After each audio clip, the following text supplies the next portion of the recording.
bring in our international affairs editor, Philip Turle, to discuss now. Philip, this has been an important week for the war in Ukraine in the sense that both the US and Russia have ramped up rhetoric. Washington has, of course, given Ukraine the green light to fire long-range missiles within Russian territory. Meanwhile, Putin has threatened the West with a brand new ballistic missile. So break it down for us. What's going on and why now? Okay, this is called, from the Russian point of view, intimidation of not only Ukraine but also the West. And as far as the United States is concerned, Joe Biden's coming to the end of his mandate. He's decided to give the green light for the use of these long-range missiles into Russian territory to hit Russian munitions depots, which has been a red line for Vladimir Putin and for the Russians since the start of the war. Several of those red lines have been broken since the start of the war. This is why we've seen this ramping up of the pressure by the Russian President Vladimir Putin, the firing of this Oreshnik missile this week. But when push comes to shove, there's not an awful lot at the moment that Vladimir Putin can do, because if he starts using nuclear weapons, that's going to push this war into a much more dangerous situation.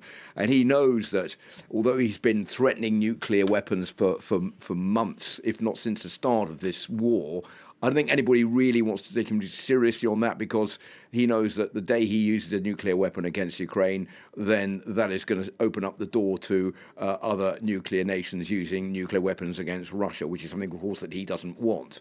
So a lot of saber rattling, a lot of nuclear saber rattling, and all of this with one aim in mind, and that is that who is coming along on the 20th of January to the White House? Donald Trump. Donald Trump has said right the way down the line, I'm going to solve the Ukraine war in 24 hours, probably even before I take office. We don't know how Donald Trump is going to do that, whether that means that Ukraine is going to lose the war, or Ukraine is going to lose out vast amounts of its territory, whether that means that Russia is going to put its troops out of Ukraine. We don't know that either. But I think there's a lot of anticipation that things will fundamentally change once Donald Trump gets to the White House, and this is a jostling of positions, trying to ramp up support on both sides, be it from the United States and Ukraine or from Russia, to be in a strong negotiating position when Donald Trump does get to the White House, so that they will be able to obtain more from a ceasefire, from a peace deal that Donald Trump says he's going to be able to bring about when he gets into being president on January the 20th.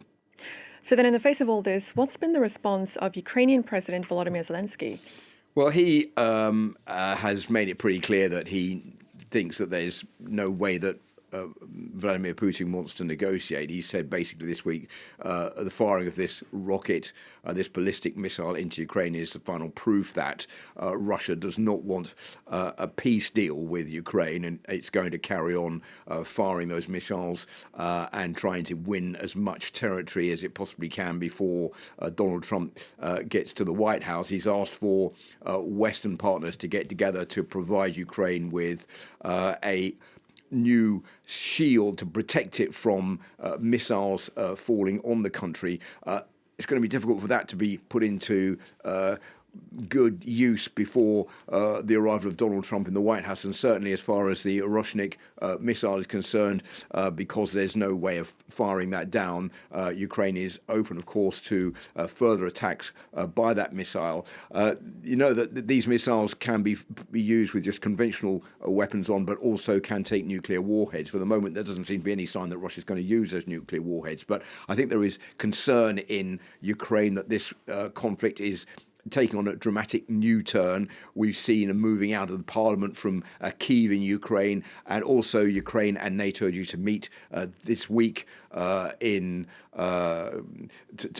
Mark Rutte, the new head of NATO, to discuss what move to go forward and how they see that situation playing out in the months to come.